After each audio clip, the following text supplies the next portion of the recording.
Hi అండి, నేను మీ Lata all in one. అందరూ ఎలా ఉన్నారు? అందరూ బాగున్నారా? కాకరకాయ కర్రీ చేదుగా ఉంటుందని చాలామంది అయితే ఇష్టపడ్డారు కదా. నేను చేసిన ఈ ప్రాసెస్లో చేసుకుంటే కనుక చాలా ఇష్టంగా తింటారు. అస్సలు చేదుగా ఉండదు. వీడియో చూస్తున్న వాళ్ళు ఒక లైక్ చేయండి.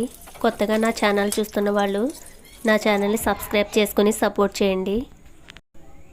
కాకరకాయ కర్రీ వేపుడైనా కూరైనా చేదు లేకుండా ఉండాలంటే కాకరకాయలు కట్ చేసుకున్నాక కొంచెం సాల్టు పసుపు వేసుకుని చేత్తో కొంతసేపు మ్యాగ్నేట్ చేసుకున్నాక ఒక 10 నిమిషాల పాటు మూత పెట్టి పక్కన పెట్టేసుకోవాలి.